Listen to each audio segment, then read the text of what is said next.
اس انداز سے بھی اللہ نے ان کو خبردار کیا، لیکن آنکھ نہیں کھولی۔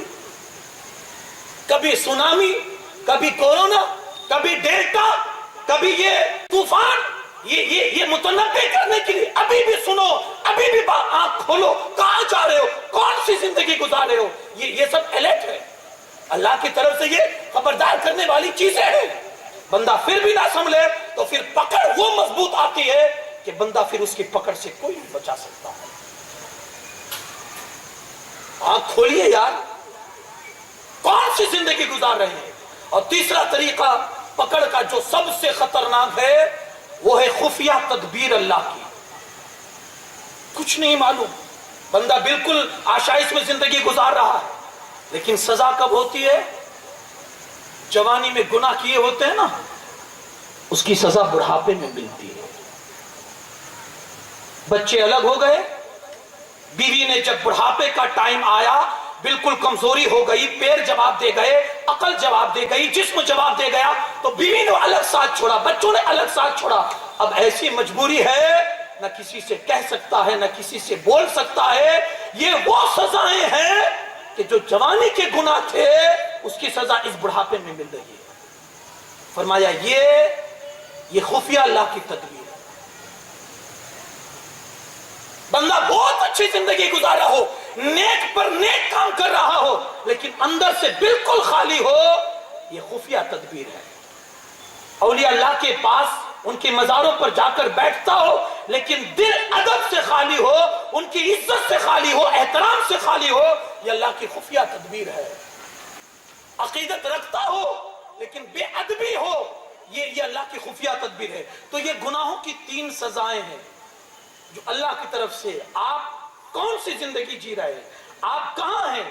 تھوڑی دیر کے لیے، کچھ لمحوں کے لیے یار کبھی اپنے آپ کو اکیلے بھی کریں۔ آپ دوسروں ہی کی باتیں کریں گے، یہ وہ کرتا ہے، یہ وہ کرتا ہے، اس نے ایسا کیا، اس نے ایسا۔ آپ کیا کریں؟ کبھی تنہا بیٹھ کر اپنے آپ سے بھی تو پوچھیں۔ بڑی پیاری بات علامہ قرطبی علیہ رحمہ نے بڑی پیاری بات حضرت عمر فاروق اعظم کی نقل کی۔ حضرت عمر فاروق اعظم فرماتے ہیں، یار کیسی سوچ ہوتی تھی ان کی کہ زاویے انسان کے بدل جاتے تھے، فکریں بدل جاتی تھی۔ حضرت عمر فاروق اعظم کہتے ہیں کہ یار کبھی تنہا بھی ہو لیا کر، بھیڑ ہی میں رہے گا، لوگوں کے ساتھ ہی بیٹھے گا، کبھی تو اپنے آپ کو اکیلے کر کے اپنا محاسبہ کر کہ میں کیا ہوں، کبھی تو اپنے آپ سے پوچھ۔ حضرت عمر فاروق اعظم فرماتے ہیں، سن، لوگوں ہی کی باتیں مت کر، یہ ایسا ہے، وہ ایسا ہے، اس نے یہ کر ڈالا، اس نے یہ کر ڈالا۔ یہ حضرت عمر فاروق اعظم کا یہ قول آپ ضرور سنیں اور اس کو دل کے اندر جگہ دیجئے۔ فرماتے ہیں صرف لوگوں ہی کی بات کرے گا، اس نے یہ کیا، اس نے یہ کیا، یار لوگوں کی باتیں تو بیماری لاتی ہے، اللہ کی بات کر، اللہ کی باتوں میں شفا ہے، اس کی باتیں تو کر، کبھی صرف لوگوں کی باتیں کریں۔ آج ہم اپنی زندگی کا حساب لگائیں کہ ہماری زندگی کس زاویے پر چل رہی ہے، ہم کیا کر رہے ہیں اپنی زندگی میں۔ خدا را میں آپ کو ایک چانس دیتا ہوں، آج رات جا کر آپ تھوڑی دیر کے لیے اپنی 40 50 30 60 70 80 سال کی زندگی کا آپ حساب لگائیں، ہم کہاں ہیں اور آپ کس گناہ میں ہیں اور ہماری سزا کون سی ہو رہی ہے۔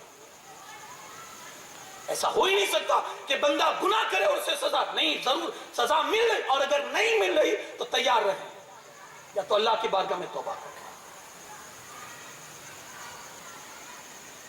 حضرت عبداللہ ابن عباس رضی اللہ تعالیٰ عنہما فرماتے ہیں کہ لوگ جتنے دنیا میں ہنس ہنس کر گناہ کرتے ہوں گے، کل قیامت کے دن ان کا رونا نہیں دیکھا جائے،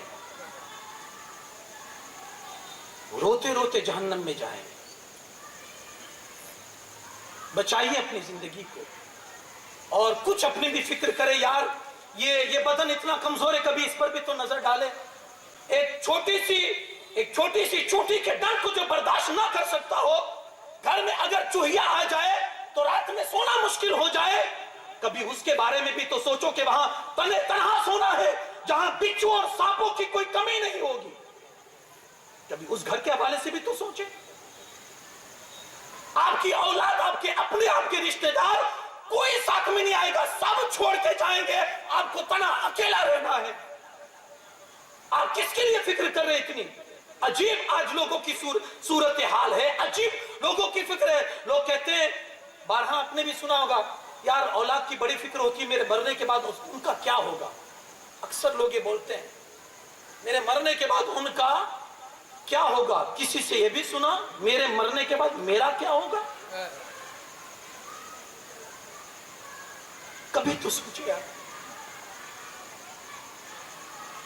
یہ ہمارے اکابر کی آپ زندگی اٹھا کر دیکھیں۔ سیدنا صدیق اکبر کس عظیم ہستی کا نام ہے، قرآن جن کی تعریفیں میں گویا ہے وہ ذات، لیکن وہ خود ان اپنی عادت یہ تھی کہ کسی پرندے کو دیکھتے تو کہتے کاش پرندہ ہوتا کہ زندگی گزارتا، اڑتا، کھاتا، پیتا، مر جاتا، حساب تو نہ دینا ہوتا۔ عمر فاروق اعظم کی شخصیت پر آپ نگاہ ڈالے، حضور فرماتے ہیں یہ جس راستے سے گزرتا ہے شیطان راستہ بدل لیتے ہیں۔ وہ عمر کی حالت یہ ہے کہ ایک جانور کو دیکھا کہ مزے سے چارہ چبا رہا تھا، اس کے قریب جا کر کہتے ہیں یار کتنے لطف کی زندگی گزار رہا ہے، جیے گا، کھائے گا، پیے گا، مرے گا، کچھ نہیں، ہمیں تو جینا بھی ہے، حساب بھی ہے۔ کبھی تو زندگی میں سوچے یار، کبھی تو اپنے آپ کو اکیلا کر کے یہ فیل کرے کہ ایک دن ہمیں بھی جانا ہے اس رب کے سامنے، ساری زندگی کا حساب پیش کرنا ہے۔ کبھی تو سوچے آج ہم کہاں جا رہے ہیں، اور اللہ کا کون سا خوف ہمارے دلوں میں۔ آپ دیکھیں نا، تھوڑی دیر کے لیے جب بھی کوئی حادثہ ہوتا ہے ہم تھوڑا الرٹ ہو جاتے ہیں، تھوڑا ہوشیار ہو جاتے ہیں، مسجدیں بھر جاتی ہے۔ آپ نے بھی دیکھا ہوگا ایک مسلمان کا ایک عیسائی سے آمنا سامنا ہوا، تو عیسائی مسلمان سے کہنے لگا یار لگتا ہے مجھے تمہارے 3 خدا ہے۔ عیسائی مسلمان سے کہتا ہے مجھے لگتا ہے کہ تمہارے 3 خدا ہے۔ تو مسلمان کہتا ہے نہیں ہمارا تو ایک ہی اللہ ہے۔ کہا نہیں تمہارے 3 خدا ہے۔ کہا نہیں ہمارا ایک ہی اللہ ہے۔ عیسائی کہتا ہے نہیں، تمہارا ایک خدا عید والا ہے، تمہارا ایک خدا جمعہ والا ہے، اور تمہارا ایک خدا 5 وقت کی نماز والا ہے۔ یہ عیسائی بول رہا ہے۔ مسلمان کہتا ہے وہ کیسے؟ تو کہا تمہارے یہاں جو عید کی نماز ہوتی ہے نا، تو لگتا ہے وہ خدا تمہارا بہت طاقتور ہے کہ کوئی بھی اپنے گھر میں نہیں رہتا، سب پہنچ جاتی عید کا مسجد، لگتا ہے وہ خدا بہت طاقتور ہے۔ اور تمہارا جو خدا جمعہ والا ہے وہ اس سے تھوڑا کم ہے، کیونکہ جمعہ میں اتنی تعداد عید کے برابر نہیں ہوتی۔ اور تمہارا جو 5 وقت والا خدا ہے وہ تو لگتا ہے ان دونوں سے زیادہ کمزور ہے کہ اس میں بھیڑ ہی نہیں ہوتی ہے، لوگ ہی نہیں آتے ہیں۔ آپ یہ عیسائی کی بات کو لے کر اپنی زندگی کا حساب لگائیں کہ کیا یہ فلسفہ ہماری زندگی کا ہے؟ جو خدا عید کا ہے وہی خدا تو جمعہ کا ہمارا۔ جس خدا کی عبادت ہم عید میں کرنے جاتے ہیں وہی خدا کی عبادت تو جمعہ میں بھی ہے، اسی خدا کی عبادت تو 5 وقت میں بھی۔ پھر یہ فرق کیوں، یہ تفاوت کیوں؟ اس کا مطلب ایمان کی کمزوری ہے نا۔ کیا ڈر نہیں ہے کہ عید کی نماز جائے گی خدا پکڑ کرے گا، تو 5 وقت کی جائے گی تو اللہ پکڑ نہیں کرے گا؟ ایمان کی کمزوری ہے۔ کبھی اپنی زندگی کا بھی اس حساب سے جائزہ لیں کہ یار ہم کہاں ہیں، ہماری زندگی کہاں جا رہی ہے۔ کبھی بیٹھ کر اللہ رب العزت کی بارگاہ میں اپنے آپ کو اکیلا کر کے اس کی بارگاہ میں یہ بھی تو سوچے یار کہ وہ خدا کو حساب بھی دینا ہے، اور نہ جانے اس حساب میں ہمارا کیا ہوگا، ہم پر کیا بیتے گی۔ اللہ کی طرف سے ہمارے لیے خوشخبری کا مژدہ آتا ہے یا پھر غم کی بات آتی ہے۔ حضرت عمر فاروق اعظم رضی اللہ تعالیٰ عنہ کے دور خلافت میں آپ نے یہ سنا ہوگا، حضرت عمر فاروق اعظم کی عادت تھی کہ جب گورنر بنا کر لوگوں کو بھیجتے تھے نا الگ الگ جگہ پر گورنر بنا کر، تو ہر سال آپ چیکنگ کرنے کے لیے وہاں جاتے تھے یا ان کو بلاتے تھے تفتیش کرنے کے لیے کہ حال کیا ہے، گورنر کس انداز سے لوگوں کے ساتھ معاملہ کرتا ہے۔ ایک جگہ حضرت سعید بن عمر کو خلیفہ گورنر بنا کر حضرت عمر فاروق اعظم نے بھیجا۔